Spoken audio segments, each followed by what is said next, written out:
Hello and welcome back to Searching for Political Identity. I am Brian Eskow, and it is an honor to be with you as always. Got a great conversation to play for you today.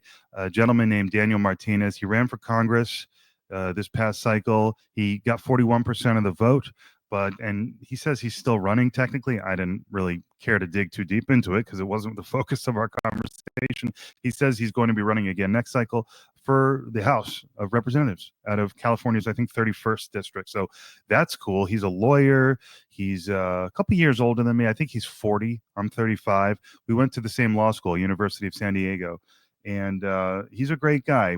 He wanted to talk about, and we did talk about, the evolution of the Supreme Court since the 1980s. In other words, the impact that the Federalist Society has had on the court and what that means for Trump's second term. Very interesting topic. But we ended up chatting about current events and political identity, of all things, and the psychology of politics for like 40 minutes before we even got into that. I really enjoyed the chat. So thank you, Daniel, so much. And I think you guys are going to like that. But before I let that play, I do want to say a few words. It occurs to me as I'm goofing around on X and somehow gaining followers, people often ask, when a post does fairly well, who are you, man? And it's like, yeah, who the fuck are you? On one hand, I get the question. On the other hand, I'm like, dude, I'm just a person posting. What do you want? But it occurs to me that it's probably a good idea for me to reintroduce myself to my audience and introduce myself to anyone who's new. So what I want to do in this intro, that I hope lasts no more than 5 or 7 minutes, is just say who I am, what I'm doing, why I'm hosting a podcast called Searching for Political Identity, and what's changed since I became a Trump supporter in August. So let's pray that I can do that. And let me take a sip of tea before I attempt. So first thing I want to do is mention the fact that I've been live streaming on X lately at Brian Eskow. And that's fun. It's nerve-wracking, but it's fun. And so far I haven't made a fool out of myself yet. But I'm trying to figure out how I'm going to do that, because I don't know how to splice in my little 15-second intro music when I do that. I don't know if I even care to. I think it's kind of cool when you just start out raw. I think that's more interesting. Who cares about this little $40 15-second intro that I paid for, right? I mean, it's cool, but I don't think it's necessarily necessary. So this show is evolving. That's cool. That's exciting. But I've been hosting it for it'll be 4 years in March now. So back in March 21, I was studying critical race theory in law school. It was my final year of law school. It was an amazing experience being back in school. I absolutely loved it. And at the time, I was still on the left. My voting record is Obama, Hillary, and Joe. And so I'd already voted for Joe. And as I started to learn critical race theory in what ended up being 2 classes that I took in my final year with the same professor, that lit the fuse for me to start. Well, to put it simply, I started the podcast Searching for Political Identity in one of those classes. I was like, should I write a blog? But all these questions were bubbling up. I started to really question if I still felt like a Democrat. And without getting too deep into critical race theory and recounting all of those interesting stories, which I chronicled on my podcast, if you go back years back, I talked about all this. But the long and the short of it is that I found it controversial, and I started to feel like I aligned more with the Ted Cruz type of personality in terms of politicians. So that's how I got here. And let me tell you a little bit about myself, though. Beyond that, I was always a depressed guy, loved 90s music. That was like my whole personality. Honestly, once I hit puberty, I just became depressed, and I didn't come out of it until basically towards the end of law school. This podcast was a really important thing for me. It was coming out of my shell. And so it's not just about political identity. It's about finding myself. Who am I in general? Okay. It's about coming out of depression and trying to discover yourself. It's about differentiating yourself from your father, who you admire and respect so much, who, by the way, you share a birthday with, who you really relate to and always have related to primarily through politics and music. So I'm just trying to give you a sense of who I am. I come from a very progressive background. My dad and his brothers are very hardcore lefties, really smart, really knowledgeable, really principled, great, brilliant guys, artists, a family of artists. And so, um, I come from this kind of left-leaning cocoon, definitely. And so law school was a game changer for me. Started to shift to the right, even just the core curriculum made me realize, okay, there's a tension here between the Constitution as I'm understanding it and the values and ideals that I grew up with. And in fact, I became licensed in November. Just passed the bar exam. Thank you very much. And you have to swear that oath. And that's a fascinating thing to do, to swear an oath to the Constitution. I have no problem doing it, and I'm proud to have done it. But that tension is very real. Pardon me. Let me take another sip of tea. So that's who I was. Kind of an atheist, agnostic guy in high school and college, artsy, creative, not very grounded to reality, dreamer, definitely. And in fact, one of the things that Daniel and I talked about, I wrote this line down. He said that he's a progressive dreamer, but grounded in a libertarian reality. And so that's kind of where I am. And we talked about that a bit. So I'm a construction manager. I'll go as far as to say that I have the job through family connections, and I've always had the job. I had several jobs in middle school and high school, but in like my senior year or junior year of high school, I started doing labor work on construction sites and just kept the job, man. I got a history and political science degree from Rutgers University, and just fell into this construction management job. It's a good gig. It's a safe gig. And that's not great, right? It's not really great to have a safe gig, but it's a good one. And I'm grateful for it. And that's what I've been rocking with my whole life as an adult. And so now that I'm licensed, it's like there is a temptation to want to go try something different. And because I do think I'd be a good lawyer. I really do. So we shall see but just trying to give you a sense of who I am, this political journey that I've been on and all of that.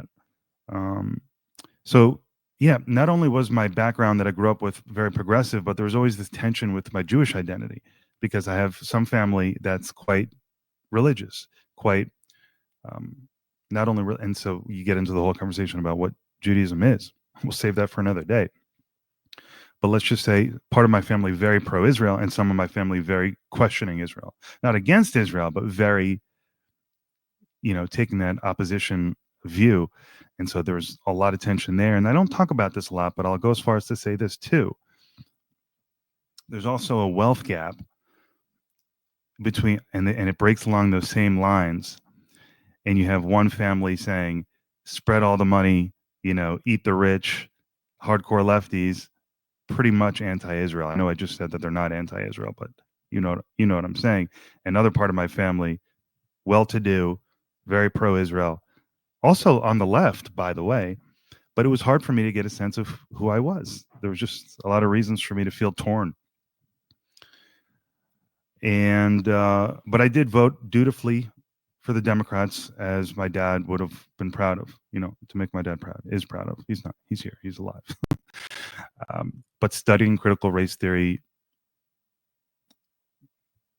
was a game changer, and I've been hosting the podcast for almost 4 years now, and it all culminated in this big decision in August to vote for Trump. And it was bizarre. Not only did I decide when Kennedy endorsed to vote for Trump immediately, but I became this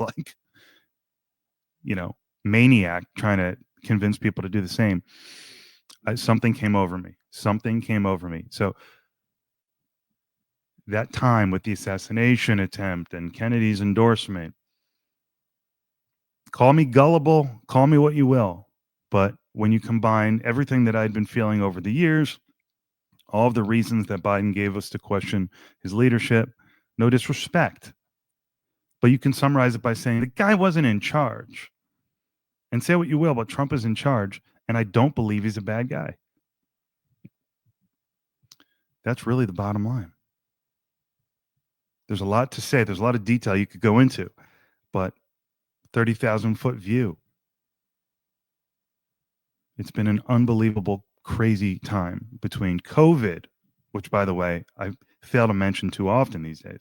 It's like I'm memory holding it, but COVID as well during that class. So actually, we had masks on when I'm learning critical race theory. So that too, I just said, wait a minute, we got masks on, which I didn't have a huge problem with, by the way. I'm not like some jackass, some jerk. Not to say that everyone who's anti-mask is, but just saying, so much crazy shit was happening. And it seemed like there were so many lies and exaggerations by the left. So yeah, a lot of people say, "Oh, we saw this coming that you were voting for Trump. It's been out, the writing's been on the wall," and it has. But Kennedy was my guy. I really wasn't ready. So coming out of law school with that CRT taste in my mouth, on comes the scene Vivek Ramaswamy, and he's talking about critical race theory. He's tearing it apart, saying it's all about truth and meritocracy. And I latched onto that, and I was like, I could vote for this is the kind of guy I could vote for. But then it was clear he couldn't step out of Trump's shadow, and so it was going to be Trump or Biden, I guess. And I certainly couldn't get behind Biden again because the world went to shit, all of that under him. No disrespect, it just did. And but I couldn't go to Trump. For some reason, I wasn't ready to go right there. That's how serious this was. Like, even back in June, July, I wasn't quite there yet. But then the Kennedy endorsement, and like I said, given what happened in Butler, Pennsylvania, I just said, let it go, man. And I let it go, and it was total catharsis. And I gained a lot of followers on X. I converted. And so my search for political identity is not over. It's a big milestone, but it's not over. And I've been thinking, should I rebrand the podcast? Does it make sense to still be searching for political identity? And ultimately I say, and I do swing back and forth, but I'm back to now, yeah, no, you're still searching.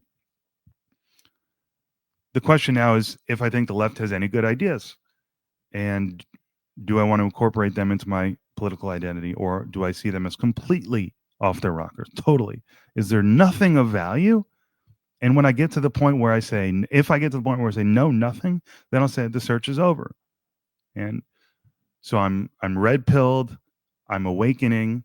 I think I agree with libertarian political philosophy when it comes to the economy.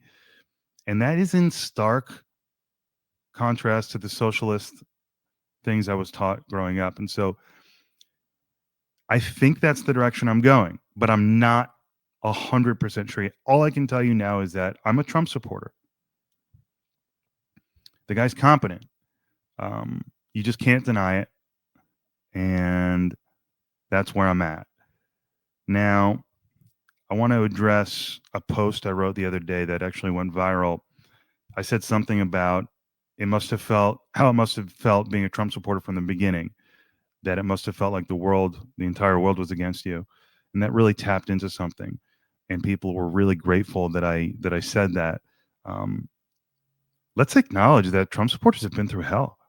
They've been pretty traumatized and pretty persecuted. I'm not talking about January 6th. I never really did a deep dive.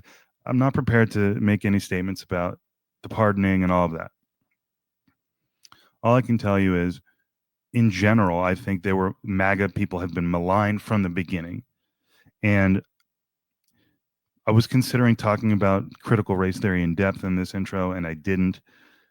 I'll just say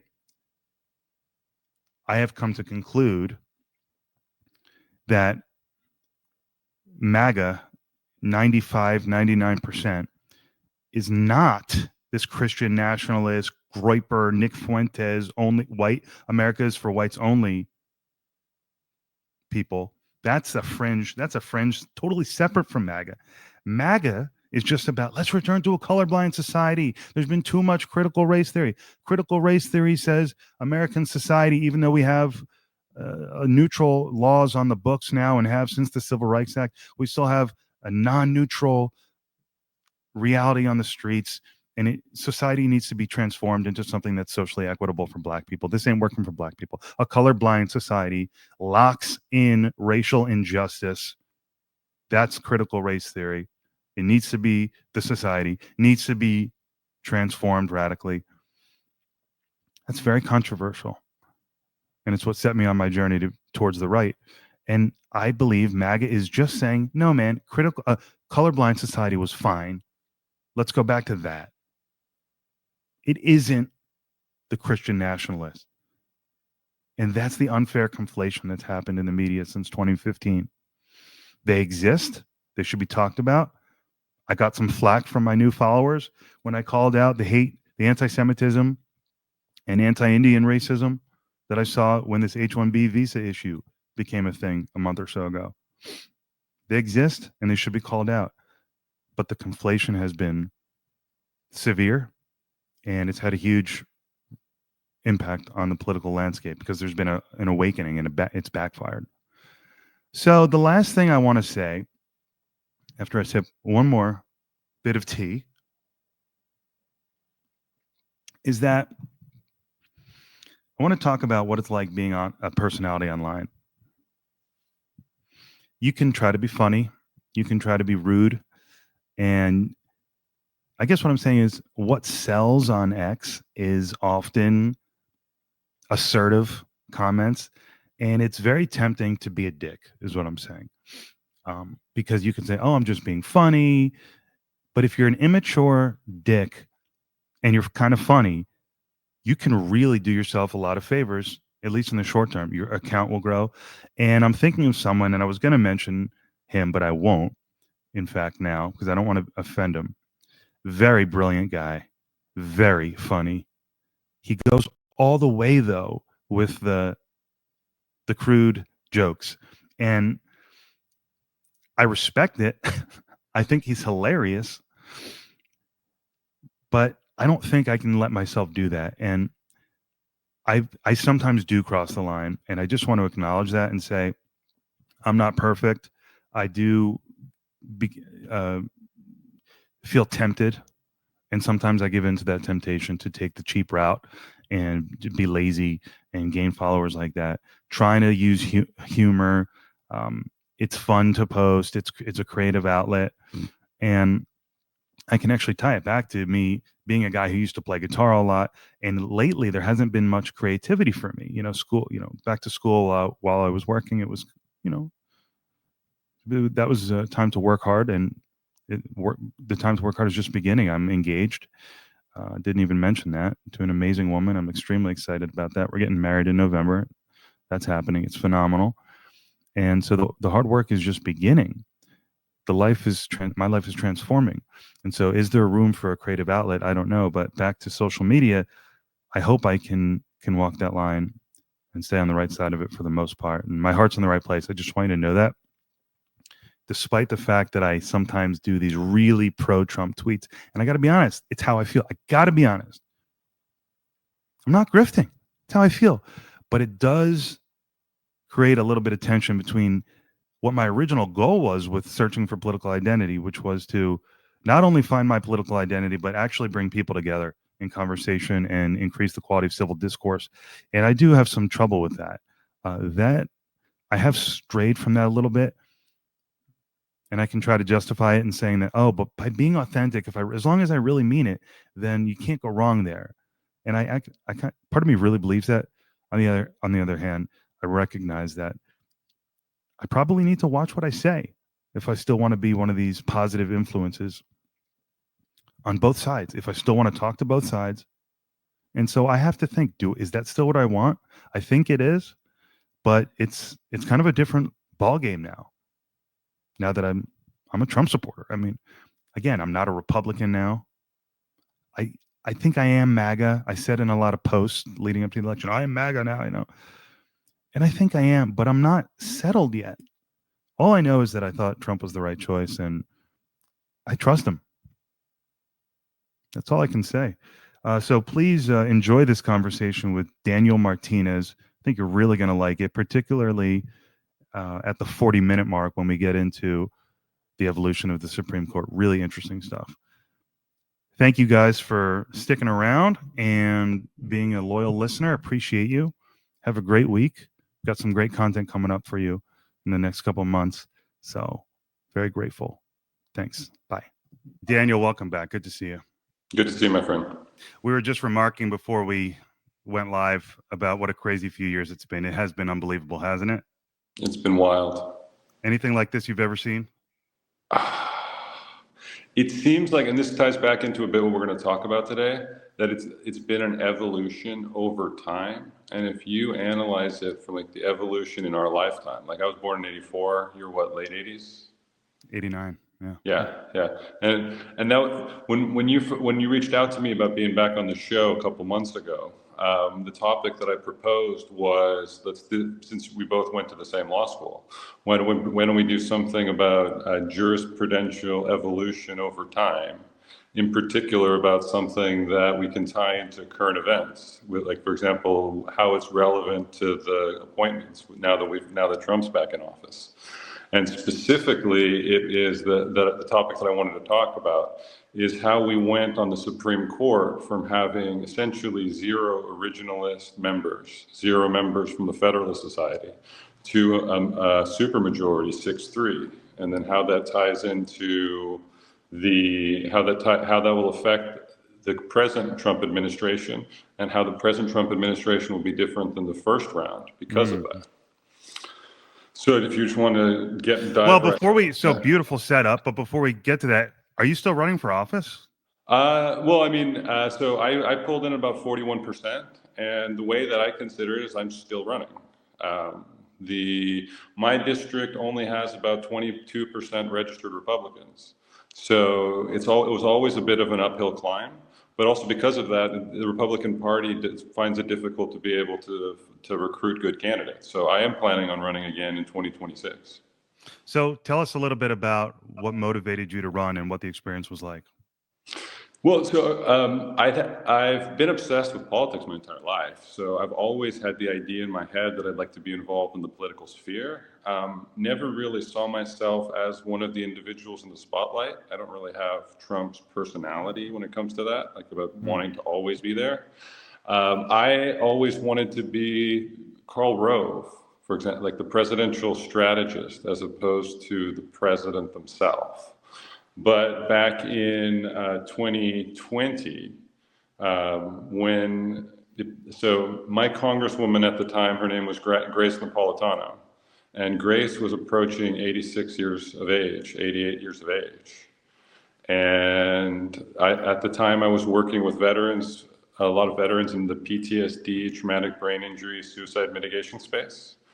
And there's a lot of promising new technologies in the psychedelic space that the VA and the FDA are woefully behind on. So I figured that even though my race is considered a long shot, at minimum I can run on that issue, bring attention to that issue. And I realized that there was actually cross-party support for that. So that's really what got me into it. You could probably describe me, I would describe myself as a progressive I would describe myself as a progressive dreamer grounded in libertarian reality. And when I say progressive, it's like in the spectrum between progressive and conservative. Progressives this is not the way that these terms are used in modern parlance today generally, but the word progressive generally means somebody who looks at the current system that we have and thinks, how can we improve this to optimize it? Mm-hmm. And then a conservative is somebody who looks at the system that we have and says, we should have a healthy appreciation for why the system we have may be the least worst option. So even if it's not perfect, if we tinker with it, we may end up with something that's catastrophically worse. Right. So those are more like what I would consider traditional conceptions of both of those terms. And in that vein, I'm a progressive dreamer in the sense that I'll look at, say, criminal justice reform and think, there's a lot that we should do here about making sure that police wear body cameras, make sure that if police have disciplinary records, that those disciplinary records are public. If they have psych profiles, the psych profiles should be public. So we can do as much as we can to make sure that the criminal justice system is as fair as possible. But also at the same time, we're from California. In 2010, we approved a bullet train. We were promised that it would cost $20 to $30 billion. We were promised it would be built in 10 years. It's been 15 years. We've sunk over $100 billion into it. And all we have to show for it is one leg from one part of the country, one part of the state that barely has any population, to another part of the state that barely has any population. And there's no plan on the horizon to actually connect San Francisco to Los Angeles. It's like I managed that project. Yeah. And that's where that's kind of the libertarian reality of things. It's like, look, if this is the best that they're going to be able to deliver on, then we need to have a healthy appreciation. We need to have a realistic appreciation for the limitations of what it is that we can accomplish. Yeah. Because had we diverted those $100 billion to, I don't know, constructing housing, dealing with our homeless population, dealing with the veteran population, we could have made significant strides in the reduction. I mean, we could have made it with that amount of money that there's no human beings that are sleeping on the street. Yeah, what you said is so poignant. Progressive dreamer grounded in a libertarian reality. That is exactly where I feel like I am.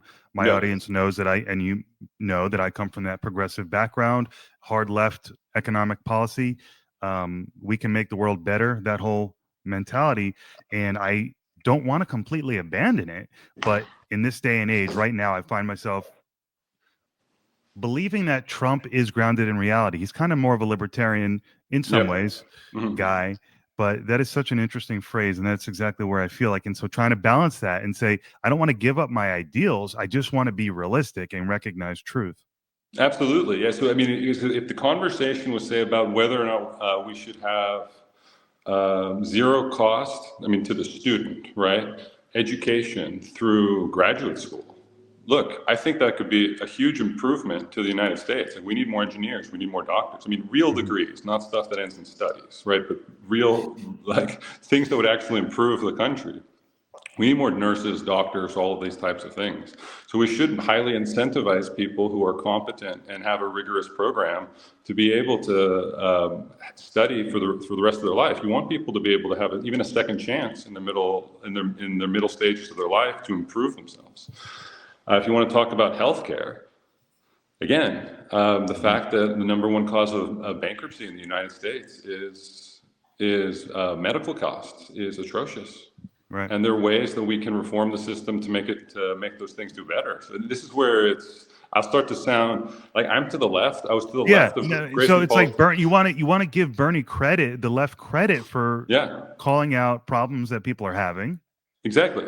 And that's a perfect example. I mean, in a lot of ways, I was to the left of Grace Napolitano and the last Democratic candidate, because again, the way I view the word progressive is people that you just look at the system that we have and see how we can actually improve it. You don't just have to keep the old system where it's not working. And this is actually one of the reasons why Trump's a different beast, because in my definition of progressive versus conservative, he's a progressive. Like, he's happy to shake up any of the existing systems that we have so we can optimize it and improve it.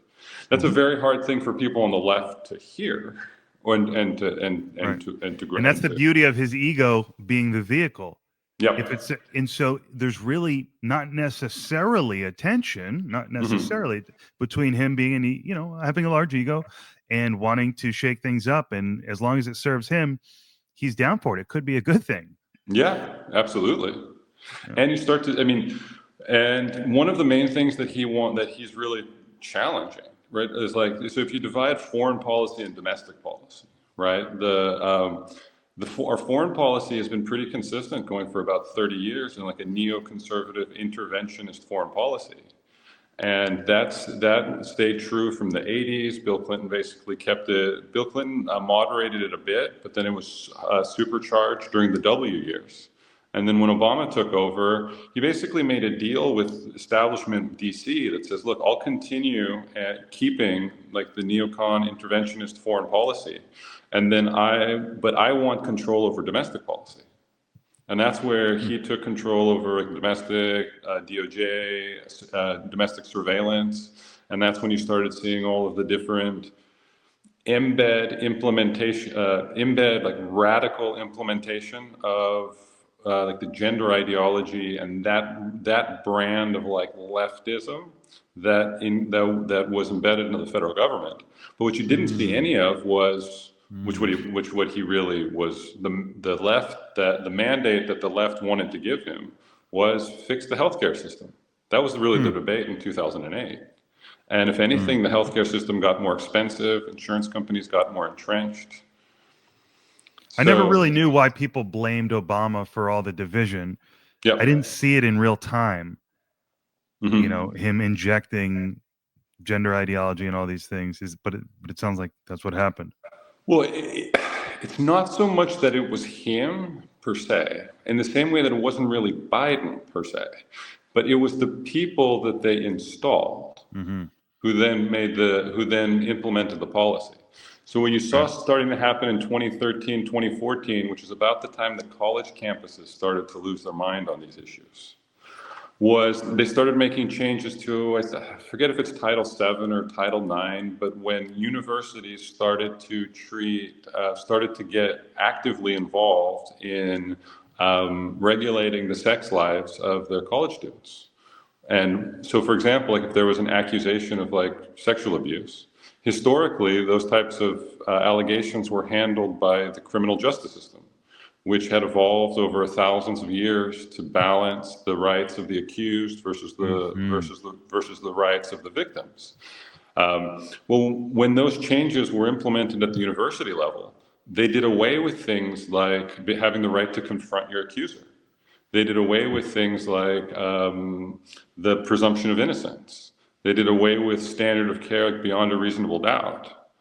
And so it was those types of it was the implementation of those types of individuals into gatekeeper roles where they could execute policy.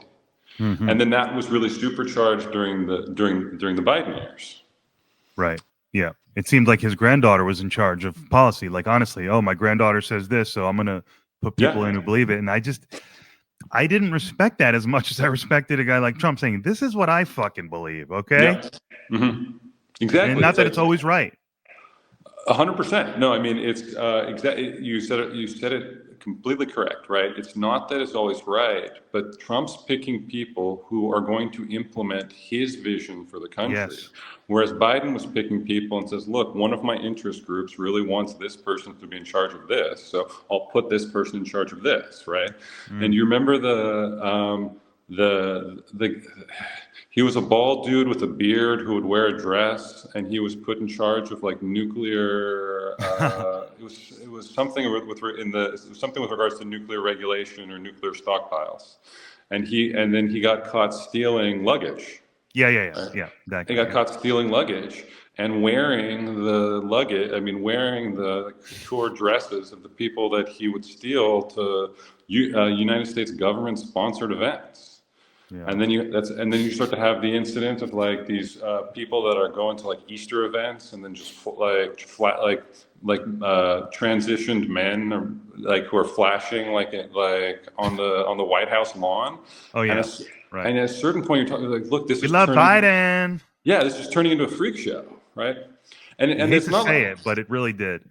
look, and it's not that there's not real world consequences to this, right? I mean, you fly a pride flag over an embassy in the Middle East or over embassies in Africa, and then all of a sudden you start to see like we lost the alliances of 10 or 20, not I don't know about 20, but 10 to 20 countries in Africa and the Middle East that became far closer to the Russians and the Chinese, and then they're expelling us from the area because our foreign policy starts to shift to get them to try to impose our view Mm-hmm. of gender and our view of Yeah. sexuality onto the local population that's 80%, 90% opposed. Yeah. And you want to stand up for what you believe in or your values to the extent that you can. Mhm. But where is that line? You read about what's going on in Afghanistan and you feel horrible and you feel, Mhm. hey, maybe this is a good thing that the ICC went after the two heads guys in Afghanistan for a Yep. gender crime. I don't know. I don't want women to be suffering as slaves. Yep. But what can you do? What is the extent of the power of the United States and it's what's in its interest? It's tricky.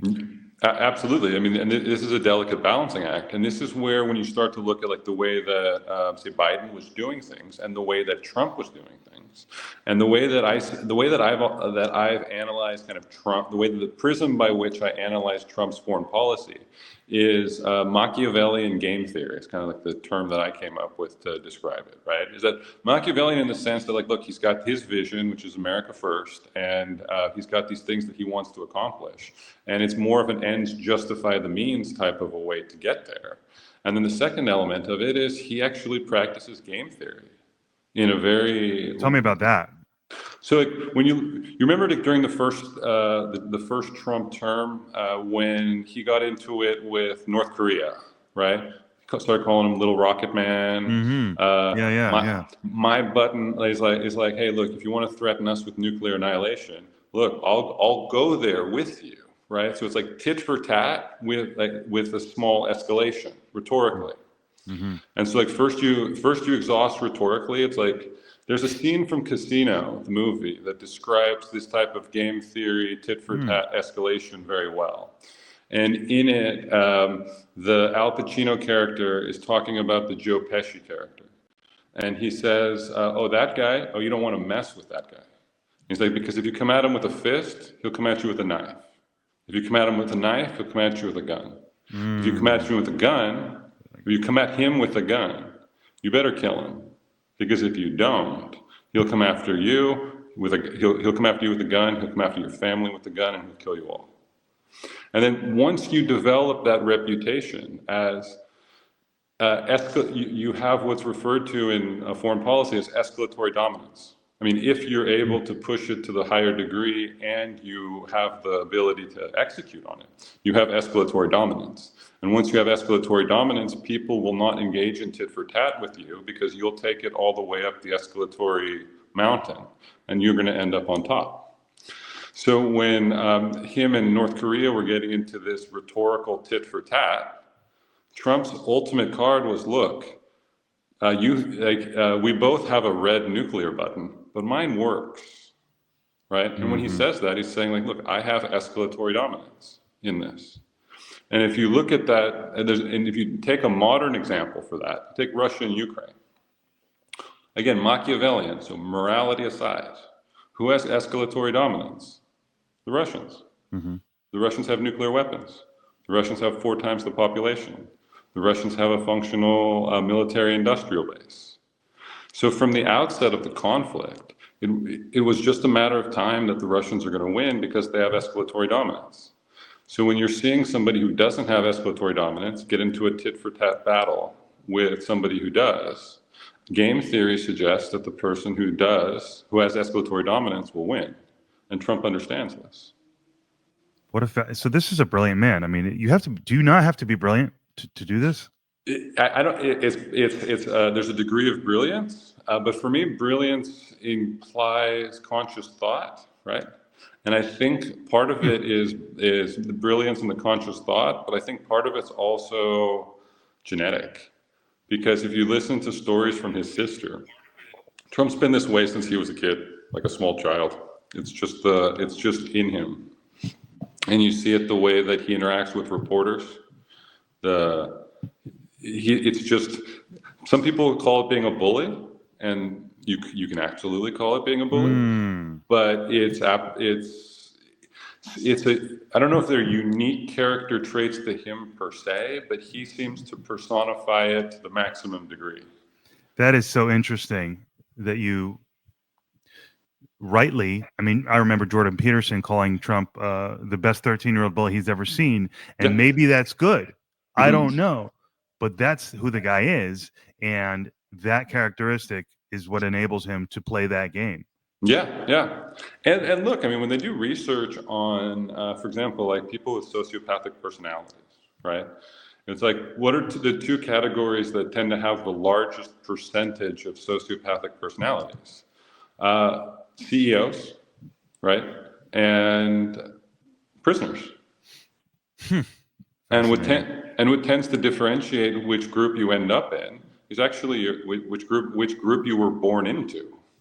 If you were born into a good family and had resources and went to Ivy League universities, if you're a genuinely empathic human being, and you're controlling a company of 100,000 people, it's very difficult for you to push the button to fire 10,000 people, because you're effectively, in a manner of speaking, destroying 10,000 lives. So if you want to have a successful company, like for example, Elon Musk has hints of this, right? It's like maybe from his like autistic traits. Elon Musk doesn't have any problem firing people. It's a necessary trait if you want to run a company that optimizes. Yeah, it's just an engineering. It's just an equation.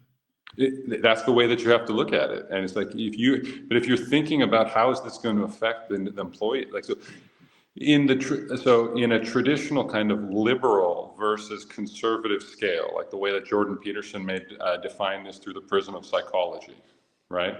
One way to think about it is, say you have a classic liberal and a classic conservative walking down the street, and you see a homeless person. A temperamental liberal will say, "Oh my God, look at this human being who's suffering. Maybe I should give them some food so they have so they can eat today. Maybe I should give them some money so they can get a hotel room. Maybe I can give them some help so they can improve their life." Right? A temperamental conservative doesn't think in terms of the individual; they think in terms of systems. So that the temperamental conservative will say, "Where did the system break down that this person is sitting here?" Right? It's not that the conservative person's like, "Screw you, get a job," right? That's just the caricature of it. But it's like, how did the system break down where this person is here? Where is the organization? Where are the police to be able to pick up this person and to take them to the place where they can get the mental health treatment that they need so they could be rehabilitated and become part of society? If I just give this person cash, they're just going to use it to buy drugs, and that's not going to fix it. How do we fix the system so it actually deals with that person? Yeah, that is a fascinating way to look at it. Absolutely. And it just makes me think of my dad, but it's interesting now that I think about it, because so much of my effort to search for political identity is a process of differentiating myself from my dad. We share a birthday. We have a lot in common. We always had someone asked me the other day, what was my involvement in politics prior to the last couple of years when I went to law school, studied critical race theory, and found out that I was struggling with my political identity. I said, really, there wasn't any involvement with politics other than that's how I connected with my dad. We would talk politics all the time. So I'm thinking about him as the guy who would be bleeding heart, liberal, let's help this guy. At the same time, it's interesting that he's also the guy who's going to go into the prisons and do charity. So he puts his money where his mouth is, and that's pretty cool. Yeah. I like that. So, but that's kind of the framework I use to try to figure out where I stand, my psychology. So yes, thinking about the individual versus the system, it's a fascinating breakdown. Yeah, and also, so it's like if you look at the kind of the way the human brain works, right? We've got a left side of our brain and a right side of our brain. We've got the right side of the brain, like, is typically associated with emotions and empathy, and it's amorphous and creative and artistic. And then the left side of your brain is more cold, calculating, scheduling, logical, mathematic. So in a like you mentioned, like your dad, right? He may have a balance between both of these. Right, you can skew one towards the other, but the more you want to have a healthy balance between both. Right. If you look at that in the terms of government, right, you want two parties. You want a party that's looking out for emotions. You want a party you want a party that's looking out for the individual. You want a party that's looking out for workers. You want a party that's making sure that there's a bare baseline in society and that everybody's being taken care of. But you also want a party that's maintaining the system. You also want a party that's making sure that everything's functional. Yeah. This is where it goes back to the progressive dreamer, the grounded in libertarian reality concept that we opened with. Is that I would love nothing more than a national bullet train system that connects Los Angeles to San Francisco, to Oregon, Washington, to New York City, to Florida, going through Texas. And I'll go even higher than that. If you built out that grid system, I'd love if there was like a water pipeline that was built out next to it at the same time. So we could get water being transferred from the parts of the country that have excess water due to hurricanes and snowmelt and all those types of things, and then spread it to the parts of the country that don't have it. I would be hugely supportive of that type of giant national infrastructure plan. Right? Libya, for God's sakes, built something like 1,800, it's called like the Great Man-Made Aqueduct, something to that effect. They built something like 1,800 kilometers of water pipelines to transfer around the desert. And they built it for something like $30 billion. If they can pull that off, why couldn't we pull off something that's, say, twice the amount of kilometers for a similar amount of money domestically in the United States. And then we deal with the water shortage that we've got in California and the Southwest. And we take it from places that routinely flood. And when the hurricanes come through, you're just importing the water. And then when they need money to repair for the disasters, and then the money's flowing from the parts of the country that don't have the disasters. So it's like, these are the types of things that in order to accomplish, you need vision, you need creativity, you need kind of long-term thinking. Things and that balance. And balance, right? It's like you need that progressive dreaming, but you also need the dream to be executed by competent. And that's what Trump kind of represents for me. Yeah. By the way, this is super helpful. This is one of the most helpful conversations I've had for this psychological process that I'm really going through.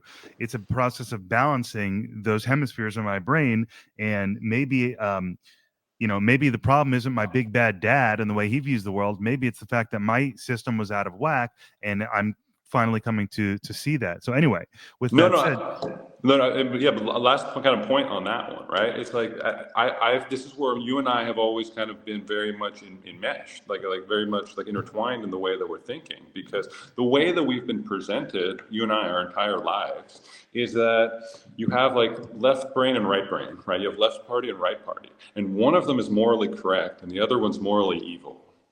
When it's more like a yin-yang ball. You want a balance and an interplay between them, right? And in the yin-yang ball, on the white side of the ball, there's a little black dot in there. And on the black side of the ball, there's a little white splash in there. And that symbol's been around for thousands of years for a reason. The symbol sits with, you can show it to a child and it just kind of naturally like relaxes them, because that's the way that their psyche is structured. You have a masculine presence in your life, your father, but you also have a mother in your life, right? And those two forces are going to influence you in different ways.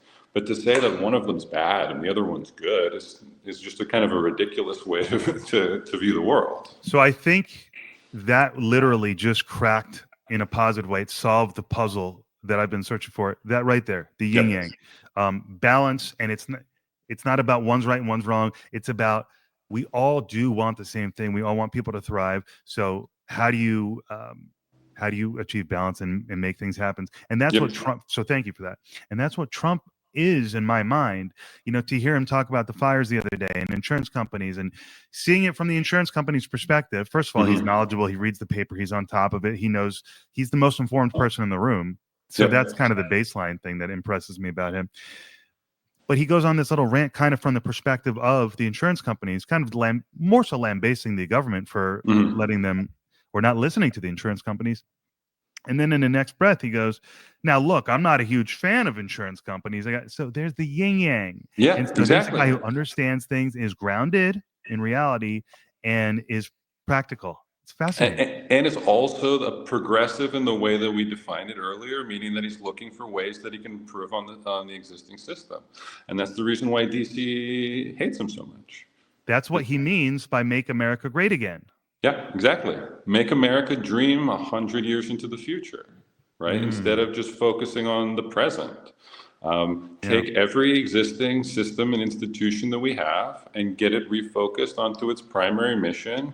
And it's what's that old adage where you don't need to invent something brand new. You need to take something that exists and optimize it by 10%. Better mousetrap. Yep. Something like that. Right. Yeah. Someone once asked me if I'd ever heard that. And I said I really hadn't. And so his point was my generation wasn't really thinking that way as an entrepreneur, as innovators. Yep. So that's interesting too, actually. The culture. Yeah. Well, and if you look at one of the most transformational changes that we've seen in our life in an industry is what SpaceX has done, right? And what SpaceX did was take technologies that have been around for decades, optimize them, make them 50% cheaper, and then revolutionize the entire system. So it's one of the most hopeful things I'm looking at in the next 4 years is what SpaceX and Trump and Trump's government could do together, Right. where you don't have just a Starship waiting on the launch pad for 7 months after it's ready to launch for regulatory approval. Right. Yeah, it's really exciting. I mean, even I'd like to think, even if I was still on the left, that I would be acknowledging how exciting of a time it is. Well, look, I still consider myself as part of it's frustrating because I don't think I've changed at all in 20 years. Like post 9/11. So my senior year in high school was when 9/11 came out. And so after it was 2002 when I was in college and I wrote my first paper talking about our foreign policy is pretty bananas. And we're creating more terrorists over there than we're solving, right? And then 20 years later, we leave Afghanistan, but we leave the Taliban in charge, and now they have $10 billion in U.S. equipment. So it's like I've been standing, roughly speaking, in the same place the entire time. You've just seen, it's almost like the political world has shifted around us. So I don't think you're ever going to abandon what you would consider those left leanings that you historically came from. You're just trying to figure out what the hell happened to the Democratic Party and how to achieve those goals based on this libertarian reality. Exactly. And remember when we were talking about kind of like balance between that leftist empathic side, which remember the country needs a party like that, and a right conservative systemic protecting influence, right? I temperamentally should be in the Democratic Party. Like I actually, when I pass the homeless person, I talk to them. Like I care about that human being who's right there. I'll buy them food and sit there and chat with them for a bit. Like that's really what temperamentally I should be on. I lean more towards that side of the spectrum. The problem is that the Democratic, in my analysis, looking over this for 20 years, is the Democratic Party forgot that that's actually what their mission is. They don't actually represent the worker anymore. They represent the status quo. They represent the insurance company. They represent the bureaucratic regulatory structure that cares more about the process than they do the results. The outcomes of what they create are the bullet train. Like which to me is like just a sinkhole for money that doesn't actually accomplish like that traditionally leftist energetic goal. And then what I would say fundamentally got me, quote unquote, kicked out of the party was when they started saying that men can turn into women. Right. And I'm like, well, that's just ridiculous. And then but again, look, my favorite band's NoFX, right? The lead singer of NoFX, Fat Mike. He gets married. He's wearing the wedding dress. His wife's wearing the tuxedo. I could care less. This is the libertarian side. I could care less what adults want to do with their life, how they want to present themselves, what they want to call themselves. I'm a punk rock kid that like doesn't care about any of that stuff. Me too. Yeah, but then but if you're going to go after children, and you're going to convince children that they should. That one, it's even possible to intervene in their puberty / biological development through surgical or pharmacological interventions. This isn't leftist. I mean, like this isn't empathic. This is bizarre. And the fact that it was done by bypassing traditional ethical protections in healthcare, like human subject experimentation, like it starts to go to a really dark place. I just posted and I saw a video the other day of 18, 19-year-old with cerebral palsy, that biological female that had a double mastectomy. Like this is dark. It's like I don't talk about like the abortion issue is not my issue, right? Like that's not the kind of Republican that I was. But what the issue that really got me kicked out of the Democratic Party and welcomed on the Republican side is the gender stuff. I'm like I give a speech to diehard Republicans where I say can we all agree that everybody in this room came out of a female, like when they were born? Brilliant. And they're like, finally, thank God. All right, I got an icebreaker, everybody. Raise your hand if your dad gave birth to you. Yeah. And the thing is, and then they're willing to forget. Look, I'm in favor of drug legalization, for God's sakes. Like, they're willing to forgive me on anything. Like I can talk to them about Right. optimizing, Right. like universal health care. I can Give talk. them an inch. Tell them that there's men and there's women, and you'll be surprised how much leeway they give you. Look, it's like nobody was more diehard against the George W. Bush administration than I was on foreign policy. And I'm welcomed with open arms on the Republican side because I'm the only person that's willing to stand up and say, like, look, you can't go after children when it comes to this stuff. Like, I mean, I have a problem with giving children like methamphetamines for ADHD as well, right? And this isn't typically like, it was the traditional left, and this is why RFK is kind of a unique creature in that it was typically the left that didn't like the government mandating that you have to take certain types of pharmacology against the objections of the parents. Mm-hmm. So it's I'm fairly strongly opposed. If you look at our society systemically, we've got a huge problem with homeless people who are addicted to methamphetamines, and then simultaneously we have a pretty robust system of prescribing methamphetamines to children. And so there's a lot of things that again, if you look at it from a progressive standpoint, how can we optimize the system? But looking at it through a slightly conservative prism, maybe we should accept that our bodies are, like, whether you're a natural selection, whether you're like a creationist type person who believes that God, like an interventionist God created the body, or that the body evolved over hundreds of millions of years, you should have a healthy respect for it, and maybe think that if we tinker with it, like you put an injection into your body, the chances that you're going to improve on the original are probably pretty low. And the chances that you're going to catastrophically harm the original is probably pretty high. That doesn't mean that we haven't made some great achievements along the way. Like some antibiotics the reason we won World War II is because of antibiotics. Polio has all but been eradicated.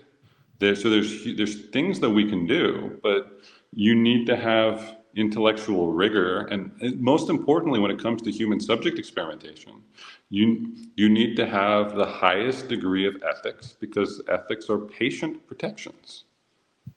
Yeah, it's a big thread there that we could pull about the relationship between the human body and technology. Yep. Broadly, transgender, medicine, AI, all of these things. Where's the wisdom? They're very cool, but where's the wisdom? Where's the balance? Right. Where's the balance? Mm-hmm. Right. Yeah, no, I mean, I love it. I mean, I'm a cyberpunk guy. I love the idea of Neuralink, right? I think it's really cool. You're getting my left eye will be able to have night vision, and my right eye, I mean, whatever I want, just tweet. I mean, it's fascinating and it's cool, but people do seem to talk about that divide. And I just remember doing a report when I was, I guess in community college at the time, about Jean-Jacques Rousseau, that philosopher who said technology, I think what he said was basically technology is inherently evil. That's what I remember. So that's an interesting thread. But. Well, and then you see like there's like the Dune series, right? Where there's a role for technology, but then there's where technology starts to replace core human functions that becomes outlawed, right? They call it like the Butlerian jihad, where they make it so that AI the intelligent AI is where the line is drawn. Like having technology that can replace human labor can make human beings better off. But it's when the technology starts to cross the line to replace human thinking, human consciousness, human emotion, right, that it starts to become evil as defined by replacing what makes us human. Yeah, it's another reason why we're in such a fascinating time, the political realignment, all these divisive issues, and then this AI singularity that we're on the verge of. It's unbelievable. Wow. So, you want to get into SCOTUS? Yeah, let's do it. So it's let's just get into it, right? So, from roughly speaking, the FDR New Deal era to the 1980s, one way to describe that era would be the era of the living Constitution. right? Mm-hmm. And the living constitution can be conceptualized on a contrast scale as opposed to originalism, right? And since the New Deal era to the 1980s was really the apex of the living constitution era. And for purposes of this conversation, that meant it was the apex of the era of the independent agencies. And independent agencies, independent from whom? Independent from the executive. So we're talking about things like the Fed, we're talking about things like how the FBI director is appointed to a 10-year term and can only be fired for cause. Relevant to today's current events, last night Trump fired 17 inspector generals. And inspector generals have, in order for them to be legally fired, they have to the president has to provide 30-day notice to the Congress before he can fire them. And the alternative to the living constitution was this fringe legal doctrine from the early 1980s called originalism. And originalism viewed originalism through this particular context was a proponent of something called the unitary executive. And in the unitary executive, it views the Constitution through an originalist prism, which is you have a tripartite separation of powers. That all federal powers, like if you viewed it as like a candle in your hand, right? If you had all three powers, judicial, legislative, and executive, in one candle, that candle would burn so bright that it would be essentially absolute power, and absolute power would corrupt absolutely. So our founders separated that candle into three separate candles. Judicial, like the legislature to write the laws, the executive to enforce the laws, and the judiciary to interpret the laws, right? And their belief was that each one of those candles would be reasonable enough to hold on its own, and if one got too bright, the others would siphon power away from it to have a certain balance. During the New Deal living constitution era of independence, you started to see this idea of independent agencies. You also hear that construed as a fourth branch of government, right? Mm-hmm. Because it's not really one of the three branches. This is also what MAGA Republicans would refer The to administrative state, the deep or state. the deep state, right? It's like when Mm-hmm. they talk about the deep state, it's not this imaginary thing. It's a permanently entrenched interest that doesn't respond to a constitutional It's literally a thing. It's literally a thing, right? It's what Democrats would call independent, but it's something that's a government agency or a government position that's not directly accountable to a constitutional officer, right? So everything started to change in the 1980s, right? Because in the 1980s there was a law professor by the name of Justice Scalia, and there was a law professor by the name of Justice Bork. And these two were the primary proponents. Primary might be a bit strong, but they were part of a small cohort. And when I say small, I mean 95% plus of legal academics were proponents of this FDR era living constitution. And these two guys in their cohorts were proponents of originalism. And in 1982, a couple things happened. Like the Federalist Society was established. And the Federalist Society was established to start to promote, this was the plan that was hatched, was to start to promote originalist ideology and jurisprudential ideology throughout the law schools because you needed to have a counterweight. And then when Ronald Reagan was elected in 1980, Justice Scalia was the first originalist, real originalist, that was elected onto the court. This started to cause a panic amongst DC and amongst the independent agencies, because it was the first time where they're like, look, if we end up with 5 Scalias, now all of a sudden the whole conception of independent agencies starts to go away. So in 1987, when Robert Bork, his co-partner, his co-intellectual in this sphere, was nominated, this was the first time that Supreme Court nominations became political. Ironically, I believe it was Joseph Biden, right, the recent president, who was the Judiciary Committee at the time. And it was Ted Kennedy who was the main articulator of it.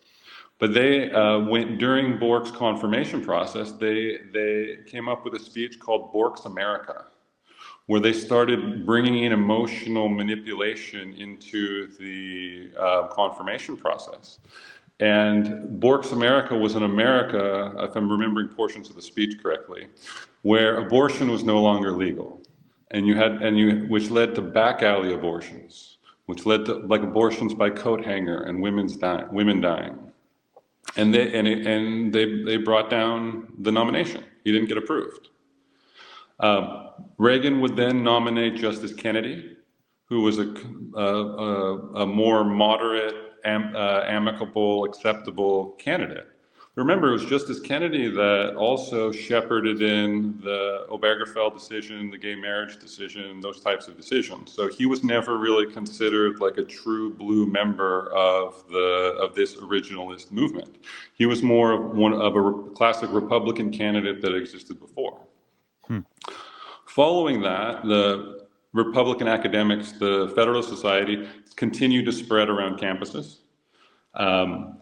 And then during George H.W.'s first term, they nominate Clarence Thomas. Okay.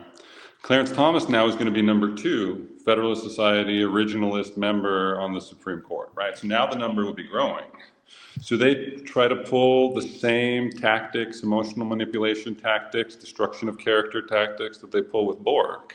He put a pube on my Coke. Yep, they start accusing him of sexual harassment, the thing of the day. But Justice Thomas isn't going to just take this lying down. Justice Thomas pulls out he's like, look, if you guys are going to destroy my character like this, I'm going to go full blown. You want to do identity politics? You want to do this type of thing? He comes out on his last day and he accuses the committee filled with white men of a high-tech lynching. Joe Biden, I mean, this one I'm sure Joe Biden was in charge of the Judiciary Committee for. And they fold. Oh, they have beef, those two, as far as I know. They go back. It's personal. Yeah. Thomas remembers. Yeah. So he pulls the high-tech lynching card, and they fold. Like they just couldn't do it. They just couldn't. They didn't know how to respond. They'd never been punched in the nose like that before. So now you've got 2, right?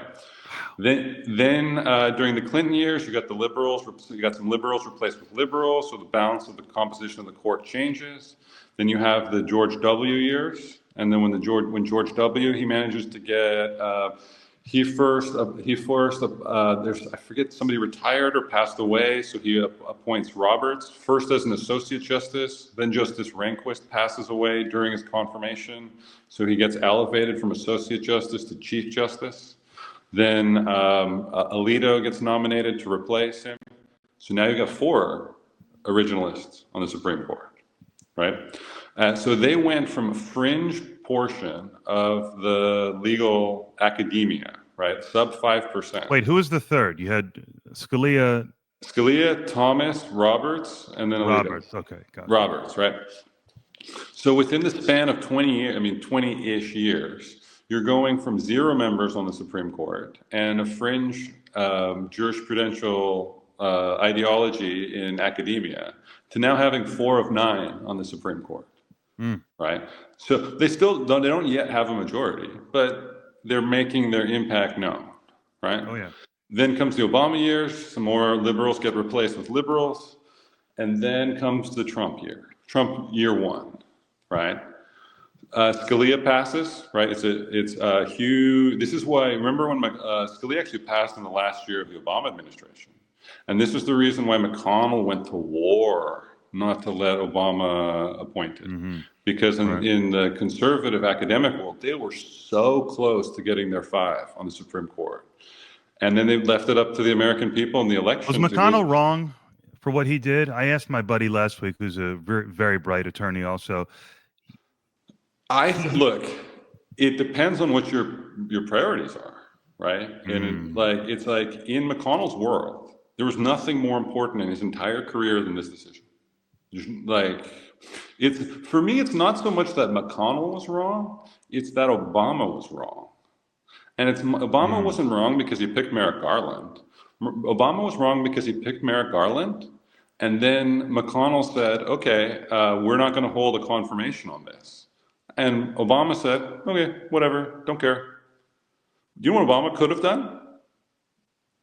Veto every piece of legislation coming out of the Congress, everything, until he gets a vote on his nominations. He's the freaking president of the United States. He didn't play hardball. So Yeah. so it sounds like McConnell did what he thought was right in terms of his vision for America, but it was probably procedurally wrong. It was probably a dick move. It was probably not right. Well, let me say And this. Obama didn't play hardball? Well, so it was definitely a dick move. I'll clearly say that. I try not to get the right and wrong about this because fundamentally the Senate is a co-equal. I mean, the Senate not by itself, but these are co-equal branches of government, so they're supposed to flex their power at each other. It was McConnell actually quoted what was known as the Biden rule when Biden was in charge of the Judiciary Committee, because Biden had given speeches back in the day saying that if a Supreme Court nomination were to occur in the final year of a president, then the right thing for the country would be not for the outgoing president to replace them, but for it to become an issue in the election and let the incoming president with a mandate replace them. Right. So this really isn't a question of right or wrong because both parties will do it when they have the advantage. So I don't really see it that way. The way that I see it is that McConnell acknowledged that this was important for him and his base and his people. So he made the move. He called the audible, right, in real time. And then what was Obama's decision? He didn't take it seriously. But let's get a little bit deeper into why he didn't take it seriously. At the time, they thought Hillary was going to win. They thought they were going to get a more liberal justice. They thought Hillary was going to have a Democratic Senate. There's a reason why they fumbled the ball. For me, it's less like McConnell did what he was supposed to, but Obama didn't do what he was supposed to. Obama could have muscled through Merrick Garland if he wanted to. But the Democrats at the time were just high on this idea that Trump was never going to win because it was February. They were high on Hillary. Yeah, they were like, why would we settle for moderate Merrick Garland if we could have? They were looking at Ted Lieu from the California Supreme Court, like brilliant leftist academic with a pedigree who had been groomed from their side of things to be on Supreme Court one day. Like that's who they wanted. Also, at the time. Do you know this is another tactical mistake that the Democrats made before the Trump years? Ginsburg. Oh, yeah. Ginsburg had pancreatic cancer going back to like 2003, 2005, something like that. Pancreatic cancer on average has a 5-year life expectancy. I mean, she personally was like a superhuman who had a superhuman regimen, and she was trying to hold out. Right. But functionally, she was trying to hold out to be replaced by Hillary Clinton. The arrogance, it's a series of calamities That's on arrogance from the Democrats. To put all of what happened like on McConnell, like to give him credit for being able to like do all of this isn't exactly accurate. It's the Democrats that fumbled repeatedly that ended up creating the circumstances that allowed McConnell's play to work. Obama, look, in Obama's first term, he had 59 votes in the Senate. He had 60 votes in the Senate, Democratic votes for a period of time. Ginsburg could have stepped down at that point in time. They could have appointed Lieu. Lieu was like 40 or something. He'd still be on the court today, and it would be an entirely different jurisprudential structure. But they weren't thinking that far ahead. Or, I mean, they were, but they were thinking a bit based off of like this vision of the future where Hillary was going to win. So then the Trump takes over, right? When Trump takes over, there's already an open seat. The seat belongs to Scalia. Let's put ourselves in the mindset of conservative academia at the time Trump takes over. They're like, who the fuck is this guy? Trump, right? He's not really one of them, right? Trump was a libertine most of his life. They have no idea if he's going to deliver here. Remember, he said one of the smartest things Trump did was he wrote down on a piece of paper. He was like, "Here's 10 names, and I will choose from this list for a Supreme Court justice. I promise you, because I know you don't trust me. I will choose from this list created by the Federalist Society because I will outsource this to people that you do trust." So who does he pick? He picks libertarian-leaning Gorsuch to replace Scalia. Why does he pick Gorsuch? Well, because Gorsuch clerked for Justice Kennedy, and Justice Kennedy is the person that Trump wants to retire next, and conservative academia wants to retire next. Justice Gorsuch was Kennedy's law clerk, and was one of Justice Kennedy's favorite law clerks, because Justice Gorsuch is just amicable, fairly middle of the road libertarian, as opposed to like hardcore political on the right.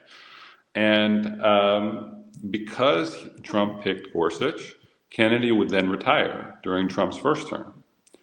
Kennedy's retirement, so now it's Scalia's Federalist Society replaced with Federalist Society Gorsuch. So we're still at 4 on the court, right? Then Kennedy retires, and once Kennedy retires, Kavanaugh is on the court. So now we're at 5, because you couldn't count Kennedy as an originalist, Federalist FedSoc guy. And then Ginsburg passes. Ginsburg passes in Trump's final year. So now it's a mirrored version of what happened with Scalia passing in Obama's final year, right? But the Republicans aren't going to fumble the ball like the Democrats did. They've been planning this for 20 years. And now we go back to the Federalist Society that was founded in 1982. What have they been up to this entire time? Well, when you went to law school, the Federalist Society had a chapter there, guaranteed. Yep. Because by that, when I was there, Federalist Society was ideologically, they weren't the most popular of all the groups, but they were one of the better funded groups. They had the best food, for example, to attract the students to go. And they had some of the best speakers, and they had some of the best debates, because and the other thing that the Federalist Society had been doing during this time was they had been screening and selecting and looking for future judges. So enter Amy Coney Barrett. In her first year of law school, she is prime candidate, squeaky clean, family person, married, kids, classical Republican dream candidate, right? So in her first year, she gets handpicked by one of the Federalist Society professors. She's fast-tracked to all the right clerkships. So she's doing the clerkships with the appellate court judges. She has the Supreme Court. Then she's on track to the Supreme Court clerkships. And she was their quote-unquote trump card, right? Like no pun intended, for the replacement for Ginsburg. Because if they learned this back from Thomas, that if you're going to you need to be prepared for the dirty tricks and the dirty tactics. Gorsuch was fundamentally replacing Scalia, so that nobody really cared. Kennedy being replaced by Kavanaugh, they cared more about, because now you have that 5th FedSoc person, which is why they really pulled out the stops to try to destroy Kavanaugh's personality. Remember he tried to give girls alcohol in a red cup at a party, right? Like, so that disqualifies him from being on the Supreme Court. They pulled out everything, but they could not have replaced Ginsburg with Kavanaugh. That wouldn't have been able to happen. So right. You got to consider the political reality. Yeah, and when they pulled out Amy Coney Barrett, she's untouchable. Right. The Democrats had painted themselves in a box in identity politics, and they had no reason to be able. The biggest thing that they had was, well, in the last year of the Obama administration, you didn't let us do ours, so you can't do yours. That's not fair, right? Well, they were willing to put the muscle behind it. That's really the only difference. They weren't willing to punt it off into the next year. And so they got the 6-3. And then how does that factor into kind of the current events of the moment? Remember I said, like, of all the different dimensions to like the living constitution era versus the new era, which is the FedSoc era, we're going to look at this through the prism of the independent agencies versus the unitary executive. And what happened during Trump's first term? Trump fired James Comey. Well, James Comey legally couldn't be fired. He had a 10-year term. Well, the courts allowed it. Since then, there have been several agencies that couldn't be fired without cause, independent agencies, where the presidents have been firing the heads of them. Trump recently fired these 17 inspector generals. All of them can't technically be fired under the law, But under the Constitution of the Unitary Executive, as interpreted by FedSoc, you can. Because these people work at the pleasure of the president, and any law that were to conflict with that would be unconstitutional under the theory of the unitary executive. The Congress cannot pass a law that interferes with the president's ability, the president's status at the apex of that pyramid to be able to give orders to his employees, his subordinates, who are to execute his orders. And so this is actually so perfect, Daniel, Yep. because my audience knows that the critical race theory that I studied in my final year of law school was the thing that really lit the fuse to this journey for me to find out that I am a Trump supporter and that I'm no longer feeling like a Democrat and all of that. But I have said over the years as well that the core curriculum too had an effect of nudging me to the right. And it really is what you're talking about. Yes, I remember seeing the FedSoc table and all the tables the first day on the orientation. And it was like, that was the forbidden area where I wasn't allowed to go because of my upbringing. These are the Yeah. evil people who fight Yeah. progressive causes, who want people on the court that are going to make it so that we can't have these progressive structures to help poor people. They're evil. Yeah. And the more I listened, the more I found these people are having the best debates. They're the smartest people. Yeah. And not only that, but I agree with their logic. It makes sense to me. And they bring some of the most lefty people, intellectuals, onto debate, right? They're not hiding from the debate. And I found out that this was, on balance, I agree with this unitary executive theory. The president has his candle needs to be sufficient. Everyone needs to have a sufficient flame. Yeah. Go back to your analogy. And especially when you have a guy like Trump who just seems competent. Well, and the other thing too is that if you just read the Constitution, there's no independent branches there. There's no fourth branch. Right. All of that. You put it all together. And yes, law school had the effect of, and now that I'm licensed, taking the oath, Yeah. that was a trip, by the way. Yeah. Taking the oath to the Constitution. That was another chapter in this journey. You got to take that oath, baby. And I had no problem doing it. But it's that conflict of, okay, this document, I view it as sacred. I see the wisdom and the magic and the beauty of it, but I still want to dream. Exactly. Yeah. Look, and again, it's like, look, I'm happy to do the dreaming stuff, right? But you have to work within the parameters of what you're given. And also, you go to law school and you realize the Constitution is supreme.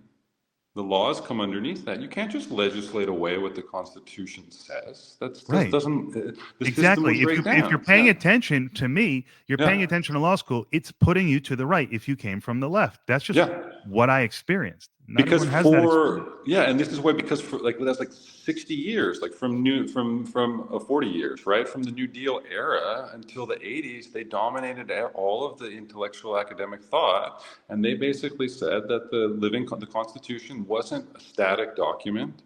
It could be reinterpreted to accomplish whatever goals you wanted to accomplish. And that's why, because it sounded reasonable that we don't want to have an imperial presidency, so we want to have these agencies that exist outside of that. They had good good theoretical reasons for why they wanted to accomplish it.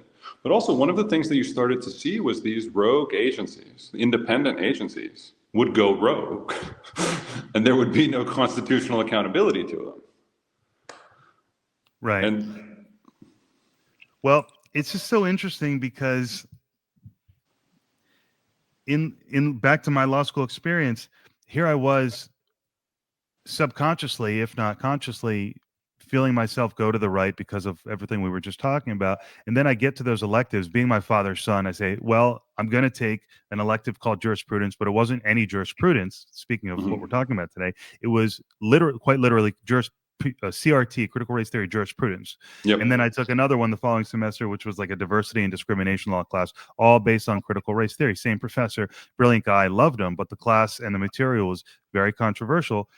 And so there I was at the end of the law school experience, having my world rocked. Like I was changing. It was a new experience for me, getting exposed to all that information and knowledge. And then in my final year, this guy turns it upside down and says, no, living Constitution to the max. This system needs to be deconstructed, reconstructed. So that's what launched my search. So it all makes sense to me. Yeah, no, that's the thing. Look, I was in the same, I'm in the same boat, right? I used to be, you and I have followed a very similar progression. And that's where it's like for me, I'm not, again, this is the whole Machiavellian game theory thing. It's like, look, I'm not looking at this through the prism of right and wrong because that's not how this game is played. It's like I don't look at like, did McConnell do the right thing or not? McConnell was the Senate Majority Leader. Like, there's a difference between what happened. Like, did the Republicans do the right thing and the Democrats do the wrong thing? It's like, no, they played the game. One of them won, the other one lost. The Supreme Court is what it is now. And then the other thing too is this is where this is like it's like now that we've kind of like gotten up to speed on the present, like what's going to happen in the next couple of years? What happens if Thomas retires? Because is the FedSoc academia going to make the same mistake as Ginsburg, or did they learn from Ginsburg? Is Thomas now going to retire, and is Alito going to retire, and then are they going to be replaced by FedSoc members in their 40s? Roberts probably won't because he's become the least radical of the six. But if those two retire, then Amy Coney Barrett's very young, Kavanaugh's young, Gorsuch is young. So that those two guys in their upper 70s retire, you're talking about for the rest of our lives. Like the living constitution is over. Like that debate's done. Is that a good thing in your mind? It's hard to say, right? I know we don't necessarily get into the. Let me put this way. In everything that I've seen over the course of my life, it is good that every federal officer is accountable to a constitutional officer. It's like I've just seen so much abuse in my life, like just things that I followed, like FBI abuse. Like if you look at the history of the FBI going back 70 years, like what they've done with their independence is not something that should be emulated. And like this ties into one of Trump's executive orders from this week. He didn't just declassify the JFK and RFK files. He classified the MLK files.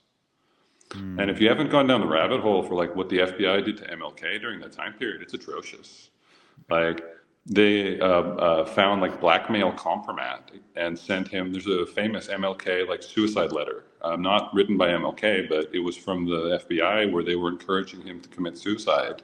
They were extorting him to commit suicide, and if he didn't, they would they would make public these surreptitious recordings that they were making of him having an affair, like destroy his life with personal life with his wife and his reputation publicly.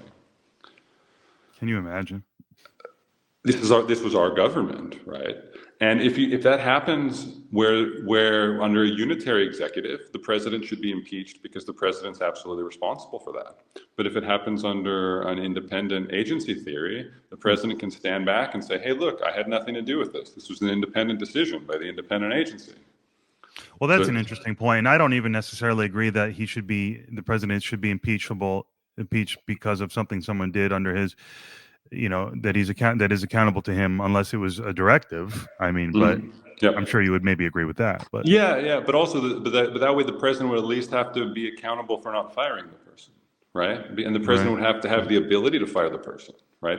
But originally it was a 10-year term, so the president would have been prevented from firing. Right, exactly. And that alone is a perfect little issue to zoom in on and say, what's wrong with that? There's nothing evil about that. It's about accountability. It's interesting when you mentioned Thomas. There's got to be ego there because all he's been through, as wise and as good as he is at what he does, you got the lifetime appointment. That ego has got to creep in. I think so, but also he's won, right? At the end of the day, right? He can retire with a victory. And he's getting so many of his victories since the 6-3 majority's been installed. He's been getting victory after victory after victory after victory. It's like. Remember, he could go home and watch the rest of it unfold. Yeah, especially knowing if he's replaced with like a clone of himself, right? He can die happy knowing that his children. He fucked Joe Biden. Yeah, exactly. That's the other thing too. Is he could literally have the freedom at that point because he's no longer on the judge circuit. Like he could have he could also retire and still be as an appellate court judge. Like that's an option. But he could just retire from the judge circuit altogether and just go into literally being like, look, fuck Joe Biden, fuck the Democrats, fuck everything they did for me. I'm going to be a college professor and give speeches about how. Do on podcasts. Yeah, exactly. Go on Joe Rogan to talk about how the Democrats have been. so disrespectful to him. Like when the National Smithsonian did like a Black History Heroes presentation, they just didn't include him. Yeah. Like That's terrible. And that's what I learned in CRT class, was that they would say the Thomas types are in the minority of the Black culture. There is such a thing as Black culture. So it's an interesting argument. I enjoyed the classes, to an extent, but I found it very difficult. There is a Black culture, and guys, conservatives, Black guys, are not in the majority of that Black culture. So they wouldn't include him. Yeah, but to not include him. Look, it's like we've got some weird uncles in my family that may have done have life experiences and made choices that we don't necessarily approve of. But that doesn't mean they're outside of the family, right? Like they're part of the family tree, whether you want them to be or not. And that's such a good point. This pruning of the tree, the cutting off of relations based on politics, political identity. This is why I called the podcast Searching for Political Identity. And I never liked identity politics. Here I am learning about critical race theory, which is the ultimate form of it, and I wasn't digging it.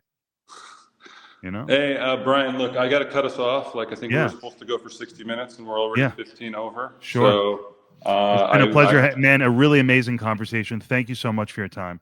Wonderful, wonderful, brother. And let's do it again, because absolutely. It's going to be an amazing 4 years. It's going to be plenty to talk about. I look forward to it, man. Thank you so much. Adios. Have a wonderful weekend. You as well.